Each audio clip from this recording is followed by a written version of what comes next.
Hola, ¿qué tal amigos? Bienvenidos a un nuevo video. Yo soy Akali. En este video les voy a compartir los cuidados que tenemos que tener en cuenta al momento del cultivo de la Sansevieria cilíndrica, también conocida como Dracaena angolensis, planta de serpiente cilíndrica, lanza africana, Sansevieria o espada de Santa Bárbara. Entre esos cuidados vamos a abarcar un poco el tema de las hojas, el crecimiento, el riego, la ubicación, el sustrato, así como el método de propagación, el trasplante, las plagas, cuáles son aquellos problemas comunes con los que nos podemos encontrar al momento del cultivo, qué fertilizante podemos utilizar y en qué momento, y la temperatura ideal para esta planta. Así que, comenzamos.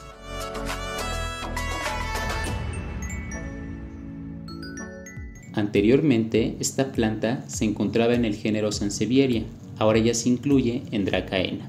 Es una planta con un valor ornamental muy alto y hace muchísimo tiempo es considerada una suculenta. Desde mi experiencia es una planta muy fácil de cuidar y muy hermosa, muy llamativa, que además ni siquiera toma mucho tiempo para que tú puedas mantenerla en un excelente estado.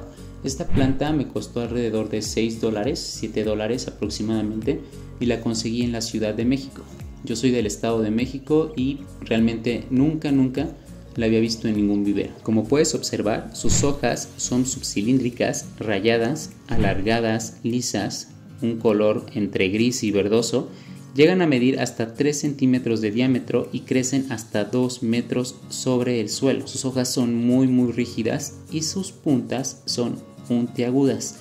Tienes que tener mucho cuidado en no manipular de una forma muy brusca sus hojas porque se pueden romper muy fácilmente. Así que si te llegara a ocurrir esto, puedes aprovechar para propagarla, porque esta planta se propaga muy fácil por medio de hoja o por medio de rizoma, y puedes hacerlo directamente en sustrato o colocando en agua hasta que salgan las raíces. Yo te recomiendo que si la vas a propagar por hoja, dejes la hoja en el agua hasta comenzar a ver raíces, y si la quieres propagar por rizoma, la coloques en sustrato, seas muy paciente para empezar a ver el crecimiento. Esto puede demorar mucho, aproximadamente 2 a 3 meses. Y puedes hacer un riego cada semana, cada 2 semanas a lo máximo, ya que debes de saber que el rizoma guarda muchísima agua y entonces si la tierra está demasiado húmeda, pues puede llegar a pudrirse. ¿Qué tanto debes enterrar el rizoma? Basta con enterrarlos 5 centímetros hacia abajo de la superficie de tu maceta. Y en cuanto a la propagación por medio de hoja, basta con sumergir, los primeros 2 centímetros de tu hojita en donde realizaste el corte, y poco a poco pues va a ir generando raíces. El agua la puedes estar cambiando cada 7 días o cada 10 días. ¿Cómo es el crecimiento en esta planta? Como puedes ver, el crecimiento se puede apreciar en forma de abanico. Nuevamente sus hojas son muy rígidas, son bastante fuertes, pero eso no significa que no se puedan romper. Desde mi punto de vista, el crecimiento es muy lento, pueden pasar hasta meses y tú puedes seguir viendo tu planta igual, así que esta planta no es para desesperados. Sin embargo, le podemos echar la manita a nuestra planta con un poco de fertilizante, y esto lo podemos hacer desde la primavera hasta el otoño. Durante el invierno no va a ser necesario abonar, aunque déjame decirte que prospera muy bien en suelos muy pobres y que no es necesaria una fertilización. Sin embargo, puedes optar por cualquier fertilizante químico o cualquier fertilizante orgánico, siempre y cuando no excedas las cantidades. Te recomiendo que fertilices con pequeñas cantidades de humus de lombriz. En cuanto al sustrato, puedes utilizar cualquiera que sea para cactus y suculentas, o bien cualquier tipo de tierra, solamente asegúrate que tenga un excelente drenaje y que no retenga humedad por mucho tiempo, ya que de lo contrario podemos estar ocasionando pudrición en rizoma, pudrición en raíces, y lo peor es que un ataque de plagas. Aquellas plagas más comunes que pueden afectar a nuestra planta es la cochinilla algodonosa, el hongo mildew o cualquier otro ocasionado por la humedad tanto en sustrato como en ambiente, y cualquier tipo de insecto, lo cual podemos combatir con mucha efectividad con cualquier insecticida orgánico. Entre esos podemos optar por el jabón potásico, por el aceite de neem e incluso por la tierra de diatomeas. Y si la plaga es muy avanzada, entonces podemos optar por un fungicida químico. Entre ellos se encuentra el Procycar, que es algo muy efectivo. Pero déjame decirte que para tener éxito en el cultivo de esta planta basta con cuidar el riego. Esta planta es muy tolerante a la sequía, por lo cual aguanta muchísimo tiempo sin que tú le brindes agua.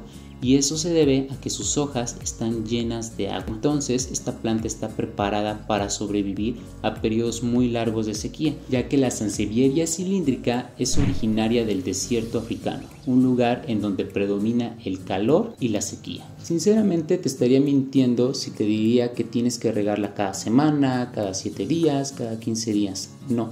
El riego va a depender mucho de tu planta. Tienes que aprender a observarla, a poder identificar cuál es su necesidad y en qué momento. Yo lo que hago para poder regar esta planta es observar sus hojas. Si sus hojas comienzan a adelgazarse, como a arrugarse, a chuparse, entonces ya es momento de brindarle un riego abundante. ¿Me creerías si te dijera que yo la estoy regando una vez al mes?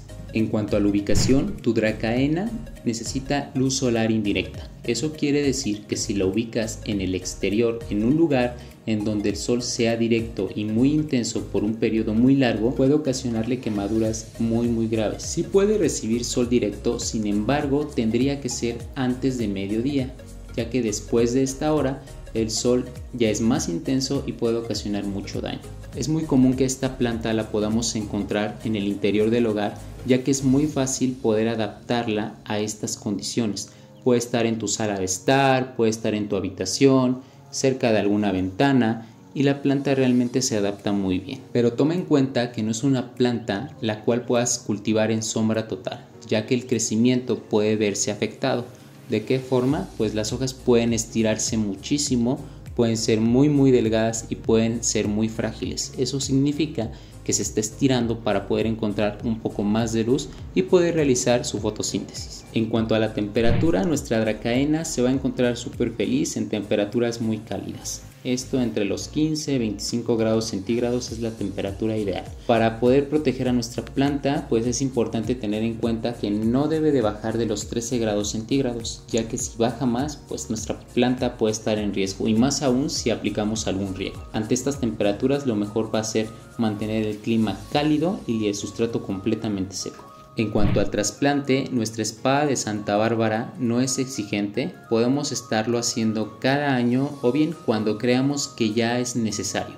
Yo te recomiendo que elijas macetas acordes al crecimiento radicular con el cual ya cuenta tu planta, porque a veces elegimos macetas muy grandes, lo cual en lugar de beneficiar la raíz pues le termina afectando. Y puedes hacerlo en cualquier época del año menos en invierno. En invierno sí te recomiendo que la dejes descansar, incluso hasta de los riegos, solamente si es necesario. En cuanto a los problemas comunes en nuestra Sansevieria cilíndrica son las hojas amarillas en la base. Eso significa que nos estamos excediendo en el riego. Las hojas marrones pueden indicar que nuestra planta está recibiendo en esa parte sol directo, lo cual está ocasionando una quemadura. O bien puede ser que no le estamos dando de plano un riego adecuado y nuestra planta se está secando. En cuanto a las hojas arrugadas, esto nos está diciendo que hay una severa deshidratación. Si nosotros aplicamos el riego y vemos que pasa una semana y la hoja sigue arrugada, no vuelvas a dar ningún riego. Vamos a esperarnos a que el sustrato seque completamente para que nosotros podamos hacer nuevamente otro riego, hasta que la planta poco a poco se vaya hidratando y vaya recuperando la fuerza y rigidez en sus hojas. A veces podemos desesperarnos, volver a regar pensando que entre más riegos nuestra planta se va a volver a recuperar y las hojas arrugadas van a desaparecer, y no siempre es así. Lo único que vamos a ocasionar es pudrición en raíces. En cuanto a las hojas blandas, eso quiere decir que nos estamos excediendo en la humedad ambiental como en la humedad en el sustrato. Y lo peor es que puede ocasionar una pudrición. Y por último, quiero compartirte que cuando yo realizo mi riego en esta planta, lo hago de forma que el agua caiga sobre sus hojas y de esta forma se limpien de todo el polvo. Cuando pasa mucho tiempo sin que yo crea que es necesario un riego, lo que hago es con un trapo húmedo y solamente con agua limpio las hojas para evitar que se vean polvosas y para que estas hojas pues se vean brillantes. Y bueno amigos, pues ya por último quiero compartirles que después de haber hecho el trasplante le sentó muy bien a mi planta. Después de haberle cambiado el sustrato, pues su hijo creció muchísimo. Vean, ahora ya tengo 2 plantas, aunque el crecimiento de este hijo fue un poco extraño porque como pueden ver parecen 2 plantas totalmente diferentes, pero me ha gustado mucho. No sé, Déjame en los comentarios qué opinas, qué es lo que pudo haber pasado con esta planta. Al principio yo pensé que le había hecho falta más luz, sin embargo, cuando comencé a ver que el crecimiento iba de esta forma, pues comencé a acercarla un poco más hacia la luz y su crecimiento siguió igual. De todas formas, sinceramente a mí me encanta cómo ha crecido, me ha gustado mucho y vean, ahora ya esta plantita ya tiene nuevamente otro hijito.